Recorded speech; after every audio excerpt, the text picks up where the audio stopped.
नमस्कार दोस्तों। स्वागत है आपका फिर से एक बार फार्मेसी एक्सप्रेस इंडिया के यूट्यूब चैनल पर।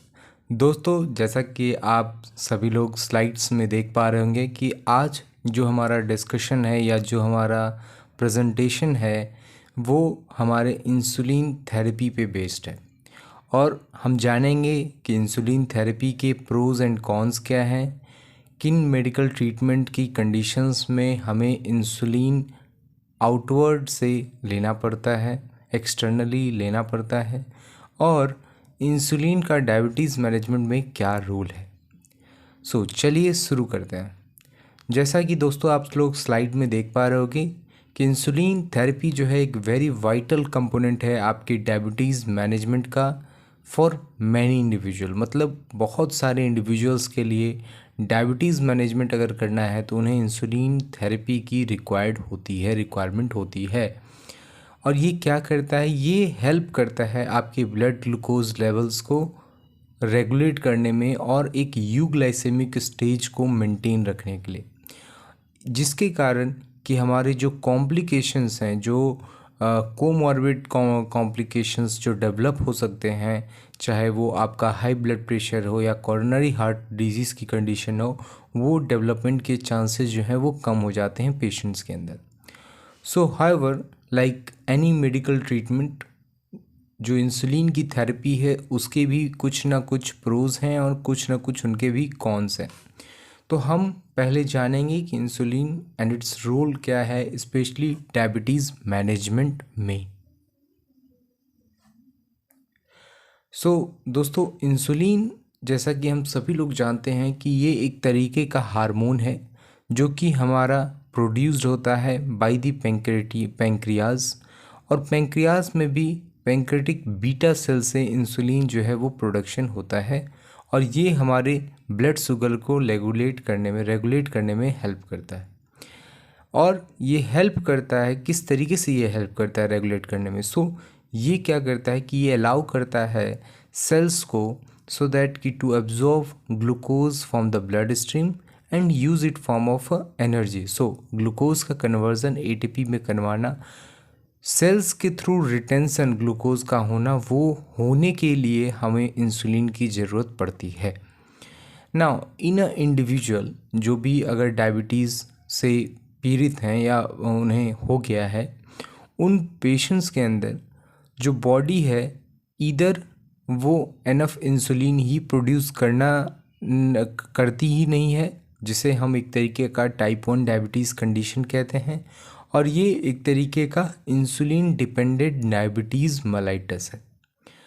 वहीं सेकंड पार्ट में आप जानिएगा कि जो पेशेंट्स जिनके अंदर जो इंसुलिन के प्रोड्यूस करने की जो इफ़िशेंसी है वो धीरे धीरे कम होने लगती है, और ये specially adult onset type 2 diabetes mellitus इसे हम लोग कहते हैं, जिसमें इसे हम एक तरीके से as a classification non insulin dependent diabetes mellitus भी कहते हैं। इसका जो कारण है वो बहुत हद तक हमारा लाइफस्टाइल एक्टिविटी, फैमिली हिस्ट्री, ये दो मेजर कारण होते हैं।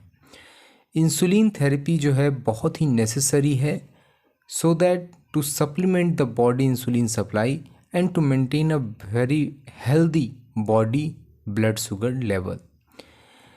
जैसा कि सेकंड स्लाइड्स में दोस्तों आप देख पा रहे होंगे कि ये एक इंसुलिन का इंजेक्शन है, उसके साथ उसका वाइल है, और ये पेशेंट्स हैं जो एक तरीके से सबक्यूटेशनली फॉर्म में इसे इंसुलिन पेन के थ्रू ये इंसुलिन को ले रहे हैं। उससे पहले दोस्तों हम ये जान लेते हैं कि इंसुलिन जो है एक तरीके का पॉलीपेप्टाइड हार्मोन है। ये एक प्रोटीन से बना हुआ एक हार्मोन है जो कि सिक्रीट होता है हमारे बीटा सेल से, और वो भी स्पेशली स्लेट ऑफ लैंगरहैंस से ऑफ द पैंक्रियाज। ये हार्मोन स्पेशली पोटेंशियली कोऑर्डिनेट करता है हमारे ग्लूकागोन के साथ, जो कि हमारा अल्फा सेल से रिलीज होता है, so that to maintain the blood glucose level. Because glucagon क्या करता है कि वो जितने भी हमारे लीवर के अंदर ग्लाइकोजन स्टोर्ड हैं, उन ग्लाइकोजन का ब्रेक डाउन ग्लूकोज के फॉर्म में करने में वो हेल्प करता है। सो इन दोनों का फंक्शनिंग जो है वो बहुत ही इम्पॉर्टेंट है। इंसुलिन एक तरीके का एनाबॉलिक पाथवे पे काम करता है, वहीं जो ग्लूकागॉन है वो एक तरीके का कैटाबॉलिक फंक्शन जो है वो शो करता है। दोस्तों, इंसुलिन जो है स्पेशली हमारे बॉडी में एक रेगुलेट करता है ग्लूकोज लेवल को इन ब्लड स्ट्रीम, और ये इंड्यूस करता है ग्लूकोज के स्टोरेज को different part of our body, specially in liver, muscles, adipose tissues, और जिसके कारण कि कभी कभी पेशेंट्स के अंदर ओवरवेट की सिम्टम्स भी या कॉम्प्लिकेशंस भी देखना स्टार्ट हो जाते हैं। नाउ दोस्तों, अब हम स्टार्ट करते हैं बेनिफिट ऑफ इंसुलिन थेरेपी की। सबसे पहला चीज़ कि हम ये जानें कि इंसुलिन लेने के कारण उसकी बेनिफिट्स क्या है, उसे लेने के कारण हमारे प्रोज क्या हैं, वो हमें जानना बहुत ही बेहद ज़रूरी है। सो दोस्तों, जो आप पहला ये स्लाइड देख रहे हैं, इसमें आप फर्स्ट पॉइंट देख रहे होंगे ब्लड शुगर कंट्रोल। आमतौर पर देखा गया है, चाहे वो टाइप 1 डायबिटीज़ के पेशेंट हो जहाँ पे इंसुलिन की रिक्वायरमेंट सबसे इम्पॉर्टेंट है, और चाहे वो टाइप 2 डायबिटीज़ मेलाइटस के पेशेंट हों, इन पेशेंट्स में आमतौर पर देखा गया है कि ये एक टारगेटेड HbA1c लेवल या टारगेटेड फास्टिंग और PPG लेवल ये मेंटेन नहीं कर पाते हैं रेगुलर पीरियड ऑफ टाइम में। क्यों नहीं कर पाते हैं? बिकॉज जो भी मेडिसिन हम लोग ले रहे हैं, चाहे वो ग्लिप्टिन एनालॉग हो, चाहे वो सल्फोनाइल यूरिया हो, चाहे वो मैग्लीटिनाइड एनालॉग हो, चाहे वो आपका बिगुनाइड्स हो, या चाहे वो आपका थायोजोलिडीन डाइन्स हो, हर एक मेडिसिन के कुछ ना कुछ बॉडी में कॉम्प्लिकेशंस हैं, प्लस वो एक तरीके का एक सपोर्ट सिस्टम के तरीके से आपके बॉडी में काम कर रहा है, सो दैट कि जो इंसुलिन का काम है वो प्रॉपर तरीके से हो पाए। तो इन कारणों के कारण वो उसका जो कंट्रोल है वो बहुत हद तक रेगुलर पीरियड ऑफ टाइम में होना बहुत ही डिफ़िकल्ट हो जाता है।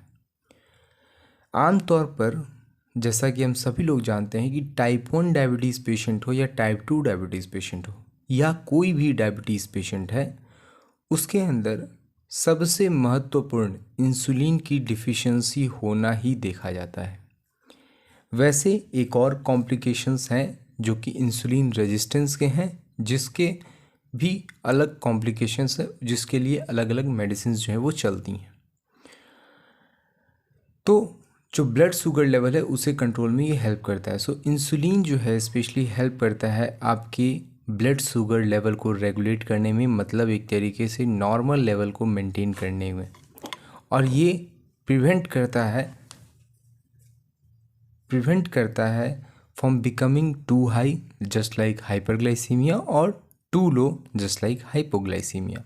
ये दोनों सिचुएशंस को डेवलप होने नहीं देता है हमारे ब्लड में, जिसके कारण एक स्टेबल ब्लड शुगर लेवल जो है हमारा मेंटेन रहता है, जो कि बहुत ही रिक्वायर्ड है हमारे ओवरऑल हेल्थ बेनिफिट के लिए और कॉम्प्लिकेशंस को रिड्यूस करने के लिए भी। सेकंड पॉइंट दोस्तों, प्रिवेंशन ऑफ डायबिटीज़ कॉम्प्लिकेशंस। आमतौर पर देखा गया है डायबिटीज़ से कोई पेशेंट नहीं मरता है। डायबिटीज़ से होने वाले जो डिफरेंट कॉम्प्लिकेशंस हैं, चाहे वो रीनल इंसफिशिएंसी हो, कार्डियोवास्कुलर कॉम्प्लिकेशंस हो, या चाहे वो न्यूरोपैथी कॉम्प्लिकेशंस हो, चाहे वो रेटिनोपैथी कॉम्प्लिकेशंस हो, इन चीज़ों के कारण पेशेंट्स की मृत्यु ज़्यादा जल्दी होती है। So proper blood sugar control with insulin therapy के कारण हम सिग्निफिशेंटली रिड्यूस करते हैं हमारे जो लॉन्ग टर्म कॉम्प्लिकेशंस डेवलप होने वाले हैं उनको भी, जो कि हमारे एसोसिएटेड हैं डायबिटीज़ के साथ। इन कॉम्प्लिकेशंस में आप नाम जैसा कि आप देख पा रहे होंगे, heart disease, kidney disease, nerve damage और विज़न के भी प्रॉब्लम्स होते हैं पेशेंट्स के अंदर। Now flexibility in dosages. Third benefit point ये है कि फ्लेक्सिबिलिटी इन डोजेज है। सो इंसुलिन थेरेपी जो है प्रोवाइड्स करता है flexibility in doses and it can be tailored to an individual specific need. So आप इंसुलिन थेरेपी को फ्लेक्सिबली चेंज कर सकते हैं। ये चीज़ आप ओरल ड्रग के साथ नहीं कर सकते हैं, बिकॉज ओरल ड्रग्स के एक लिमिट इंडिकेशंस हैं, उनका एक लिमिटेड ट्रायल है और उस बेनिफिट के अक्रॉस ही वो दवाई दी जाती है और वो फॉर्मुलेशन उसी डोजेस पैटर्न में वो डिराइव की गई हैं। तो यहाँ पे वो बहुत ही इम्पॉर्टेंट आपकी फ्लेक्सिबिलिटी है। आप एक ही इंसुलिन आप 5 यूनिट, 8 यूनिट, 10 यूनिट भी ले सकते हैं, बट वही सेम मेडिसिन जस्ट लाइक आप लीनाग्लिप्टिन आप ले लीजिए, 5 mg है, 2.5 mg है, बट उससे ऊपर 10 mg नहीं है वो। और अगर वो रिकमेंडेशन ओडी में है तो आप 5 mg ही ले पाइएगा। तो ये एक फ्लेक्सिबिलिटी जो है वो इंसुलिन थेरेपी में ज़्यादा बेहतर है। सो डिफरेंट टाइप ऑफ इंसुलिन्स जो है वो अवेलेबल है मार्केट में और हर एक का अलग अलग तरीके का काम है, चाहे वो एक फास्टर ऑनसेट ऑफ एक्शन की इंसुलिन हो, लॉन्गर ड्यूरेशन ऑफ एक्शन की इंसुलिन हो। तो अलग अलग ऑनसेट और ड्यूरेशन ऑफ एक्शन की इंसुलिन जो है वो मार्केट में अवेलेबल है, जिसके कारण ये एक अलाउ करता है to have a personalised treatment plan according to the patient's lifestyle और according to the blood sugar management goal of the patients. Now last जो बेनिफिट है वो है improved quality of life. So अगर आप blood sugar level को एक effective वे से आप अगर मैनेज करते हैं तो ये इंसुलिन थेरेपी आपकी ओवरऑल वेलनेस और क्वालिटी ऑफ लाइफ को भी आपका इम्प्रूव करता है, जिसके कारण आपके जो सिम्टम्स हैं, जो भी आपके blood sugar higher blood sugar level होने के कारण जो सिम्टम्स डेवलप होने वाले हैं वो नहीं होंगे, like excessive thirst, frequent urination, excessive eating, fatigueness और ब्लड विजन। ये सारी ऐसी कॉम्प्लिकेशंस हैं जो ओवरऑल आपका वेलनेस जो है लाइफ का, आपका जो वेल्थ है, वो एक आप जो वेल सेटल्ड लाइफ जो आप जी रहे हैं उसे ये डिस्टर्ब कर सकता है। तो इन चीज़ों, ये सारी बेनिफिट्स हैं अगर आप इंसुलिन थेरेपी को आप लेते हैं। आमतौर पर इंसुलिन क्या करता है ये आप इस स्लाइड्स में देख पा रहे होंगे, what insulin does.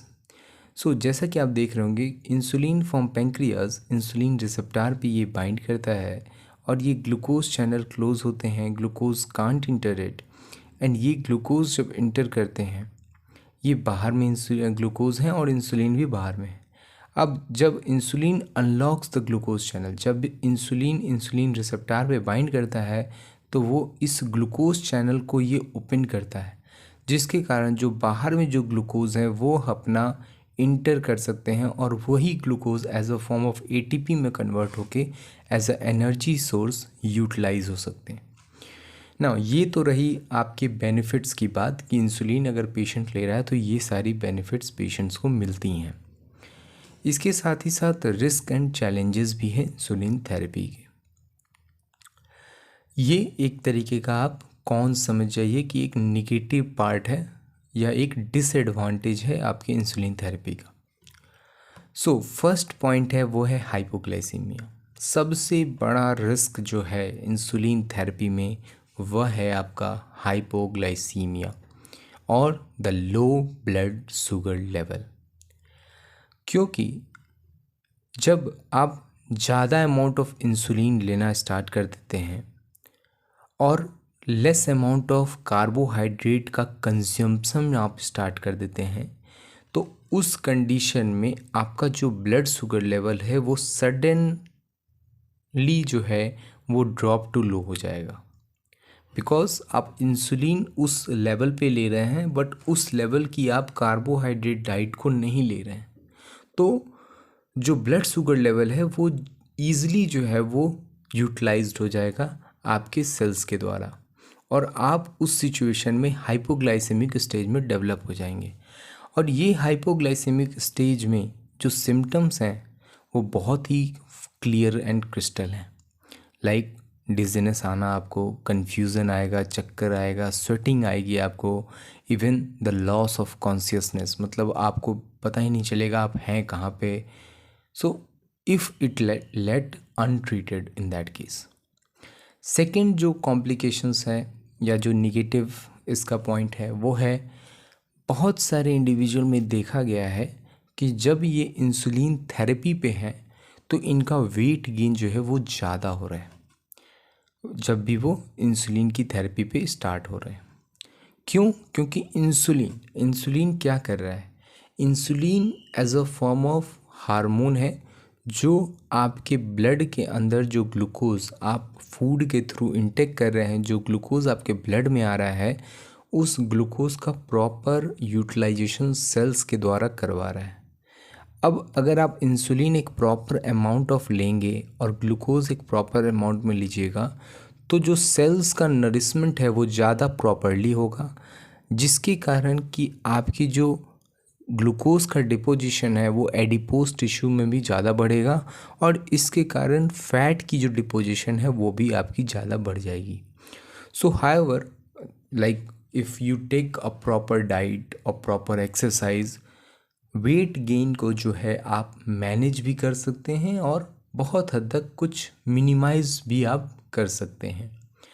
Injection site reaction, आमतौर पर देखा गया है जो भी पेशेंट्स इंसुलिन को ले रहे हैं उनमें सबसे बड़ा एक रिस्क जो है वो ये चीज़ का भी है, बिकॉज ऑफ माउथ पब्लिसिटी और दूसरे पेशेंट्स का फीडबैक के कारण भी ये चीज़ बहुत हद तक पता चल पाई है कि उन्हें बहुत डर रहता है कि इंजेक्शन के साइड पे जो है वो रिएक्शंस ना हो जाए, बिकॉज वो रेगुलर और पीरियड ऑफ टाइम में वो उसे स्टरलाइज्ड नहीं करते हैं, वहाँ पे वो स्पिरिट नहीं लगाते हैं जहाँ वो इंजेक्ट करते हैं इंसुलिन को। सो इंसुलिन जो है वो टिपिकली एडमिनिस्टर्ड होता है through a form of injection, चाहे वो एज अ पेन के फॉर्म में हो या इंजेक्शन के फॉर्म में, and which can be sometime cause a discomfort because of the localized reaction at the injection site। जहाँ भी आप ले रहे हैं, थाई पे ले रहे हैं, स्टमक के पार्ट में ले रहे हैं आप, तो वहाँ पे रेडनेस होना, स्वेलिंग होना, बहुत तेज इचिंग होना, ये चीज़ें होती हैं।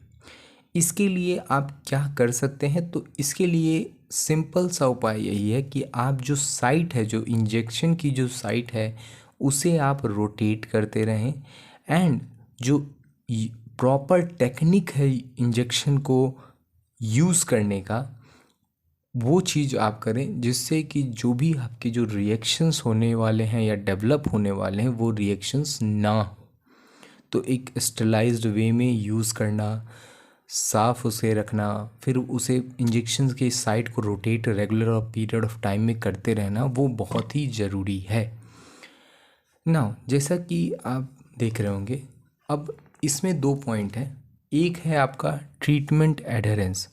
इंसुलिन थेरेपी में बहुत ही रिक्वायर्ड है कि strict adherence to treatment plan को फॉलो किया जाए। आमतौर पर भाग दौड़ भरी ज़िंदगी में हम इन चीज़ों को कर पाना हमारे लिए मुश्किल है, तभी तो हमें डायबिटीज़ डेवलप हुई है, बिकॉज हमारा जो डाइटरी पैटर्न है वो हम फॉलो अप नहीं कर पा रहे हैं at a very clear way, और बहुत अच्छे तरीके से नहीं फॉलो पा रहा है। So including the proper timing and the doses, if you see strict adherence to treatment plan. So आपका जो डाइट है वो भी एक आपका एज अ डायबिटीज़ की अगर मैनेजमेंट आप बात करें तो आपका जो डाइट है वो भी बहुत बड़ा रोल प्ले करता है आपके ट्रीटमेंट प्लान में। सो एक प्रॉपर टाइमिंग में आपका खाना खाना, प्रॉपर टाइमिंग में आपका उस इंसुलिन के डोज को लेना, ये बहुत ही रिक्वायर्ड है। अगर आप फेल करते हैं उन चीज़ों को एडहेयर करने से, उन चीज़ों को प्रोक्योर करने से, then the insulin regimen can be resulted into a uncontrolled blood sugar level and increase risk of complication. So आप मान लीजिए आप उन चीज़ों को फॉलो अप सही तरीके से अगर नहीं कर पा रहे हैं तो हो सकता है कि आपको लग रहा होगा कि मेरा शुगर कंट्रोल में है, बट पता चला कि आपका शुगर 300 350 और रेगुलर पीरियड ऑफ टाइम में आपका रह रहा है। तो बहुत ही इम्पॉर्टेंट है कि आप डाइट और डोज इन दो चीज़ों को बहुत ही अच्छे तरीके से फॉलो अप करें और ट्रीटमेंट एडहेरेंस को मेंटेन करें। फियर ऑफ नीडल, ये बहुत आम तौर पर बहुत ही इम्पॉर्टेंट डिसएडवांटेज है, ये आप मानिए, और स्पेशली इन इंडियन पॉपुलेशन में ये सबसे बड़ा डिसएडवांटेज है। बहुत सारे पेशेंट हैं जो just due to fear of needles वो इंसुलिन नहीं लेना चाहते हैं। वो 4 दवाई रेगुलर खाते हैं, 2 टाइम खाते हैं, वो ओरल ड्रग ले लेते हैं, बट वो इंसुलिन नहीं लेना चाहते हैं। So some individuals, it's not like some individual, it's like many individuals experience the anxiety or fear related to the injecting insulin, and this can make it a challenging to consistently and effectively administering the insulin. So अब उन patients में जहाँ पे ये चीज़ एक fear है, एक anxiety है इसके प्रति, उन पेशेंट्स में बहुत ही चैलेंजिंग है कि उन्हें हम कंसिस्टेंट और इफ़ेक्टिव तरीके से इंसुलिन को एडमिनिस्टर कर पाएँ। सो अल्टरनेटिव डिलीवरी मेथड को हमें फिर अपनाना पड़ता है। जस्ट लाइक आप देखिए तो इंसुलिन पेन्स आ गए हैं, जो मैंने अभी बात की। पम्प्स हैं आपके, जो कि वो रेगुलर पीरियड ऑफ टाइम में आपका जो जिस लेवल पे आपका शुगर लेवल रहेगा उस हिसाब से वो इंसुलिन को सिक्रीट करते रहेंगे पंप से। इन तरीके की कंडीशंस, इन तरीके की टेक्नोलॉजीज़ जो है वो यूज़ की जा रही हैं उन पेशेंट्स के लिए, specially to reduce the needle related anxiety also. जैसा कि आप सब देख पा रहे होंगे कि साइड इफ़ेक्ट्स क्या है। तो जो इंसुलिन का साइड इफ़ेक्ट है वो सबसे बड़ा साइड इफ़ेक्ट हाइपोग्लाइसीमिया है, बिकॉज आपको डोज मेंटेन करना बहुत इंपॉर्टेंट है। अगर लो कार्बोहाइड्रेट का आप डोज ले रहे हैं और इंसुलिन ज़्यादा ले रहे हैं तो उसमें आप हाइपोग्लाइसीमिया रिस्क डेवलप हो सकते हैं। ऑकुलर डिस्टर्बेंस आप समझ ही गए कि चेंज इन योर विज़न हो सकता है, बिकॉज अगर आप इन डायबिटीज़ इन शुगर के लेवल्स को मेंटेन नहीं रखिएगा तो then there is a chances of having a diabetic retinopathy. Now the hypersensitivity, you know that they might be cause a hypersensitive reactions at the point of injection site because of regular injecting the insulin at that particular site.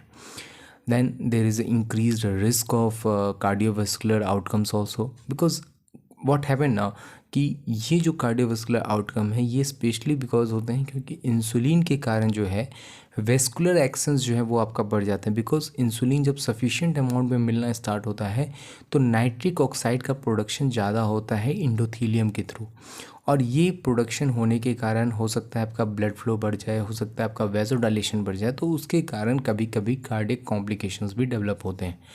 Weight gain आपने समझ ही लिया क्योंकि glucose का utilisation proper हो पा रहा है अगर इंसुलिन हम एडुकेट अमाउंट में ले रहे हैं। हाइपोफॉस्फोथेमिया ये भी डेवलप होती है पेशेंट्स के अंदर, बिकॉज जब भी आप इंसुलिन एडमिनिस्टर करते हैं तो ये स्टिमुलेट करता है आपके सेलुलर अपटेक ऑफ फास्फोरस को, और ऑस्मोटिक डायलिसिस का जो प्रोसेस है हमारे किडनी में वो ज़्यादा डेवलप हो जाता है, और इस कंडीशन में जो रेनल फॉस्फेट का रीअब्जॉर्प्शन प्रोसेस है वो डिक्लाइनिंग स्टेज में रहता है। उसके बाद आपका रेनल इनसफिशिएंसी है because of the glomerular nephritis की डैमेजिंग के कारण। उसके साथ विली ब्रांड फैक्टर है जो आपके इंक्रीज़ करता है क्लॉटिंग फैक्टर्स को, और इन क्लॉटिंग फैक्टर्स के ही कारण कार्डियक जो रिस्क हैं वो और ज़्यादा बढ़ जाते हैं। Now when in insulin therapy required, कब आप इस इंसुलिन थेरेपी को लेते हैं? 4 तरीके की कंडीशंस में हम लोग इंसुलिन थेरेपी को लेते हैं। पहला टाइप 1 डायबिटीज़, जिसमें हम हमेशा ही लेना पड़ता है। जो भी इंडिविजुअल टाइप 1 डायबिटीज़ से पीड़ित हैं वो जहाँ पे पेंक्रियाज जो है वो इंसुलिन सिक्रीट या प्रोड्यूस ही नहीं कर पा रहे हैं, वहाँ आपको life long insulin therapy required होती है।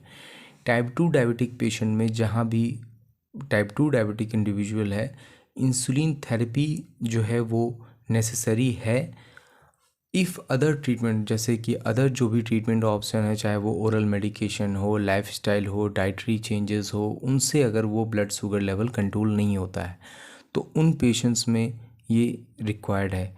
In this type of diabetes, the body is insulin resistant or produce to too little insulin. So insulin resistance develop होने के कारण भी आपको आउटर पार्ट से, बाहर से आपको इंसुलिन लेने की ज़रूरत पड़ती है to maintain the glucose level in the body. Gestational diabetes, just like the pregnant individuals हैं जो कि विथ गेस्टेशनल डायबिटीज़ हैं, may require the insulin therapy because blood sugar level जो है वो अगर मैनेज नहीं होता है आपके एक्सरसाइज और डाइट से, तो इंसुलिन थेरेपी रिक्वायर्ड होता है ड्यूरिंग प्रेगनेंसी. बिकॉज आपको एक एम करना है maintaining the stable blood sugar level, so that कि आप प्रोटेक्ट कर पाएँ health just not only of the mother but also of the baby. Temporary needs भी कभी कभी पड़ती है जब इंसुलिन थेरेपी में be required for temporary needs such as during the surgery. अगर आप कोई सर्जरी करवाने जा रहे हैं, आपका शुगर लेवल बढ़ा हुआ है, आप डायबिटीज़ के पेशेंट हैं बट आप ओरल ड्रग्स पे चल रहे थे, तो at a time of surgery आपको उस इंसुलिन लेवल को, उस शुगर लेवल को मेंटेन रखने के लिए आपको इंसुलिन लेना पड़ सकता है.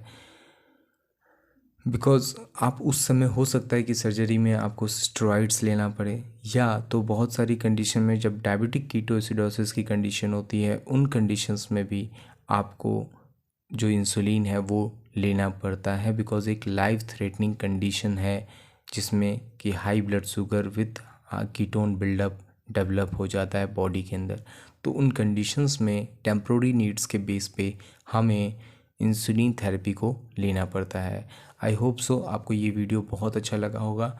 अगर आपको ये वीडियो अच्छा लगा है तो I will request you to please do like, share and subscribe to my channel. Thank you so much for listening this video so much carefully. Thanks.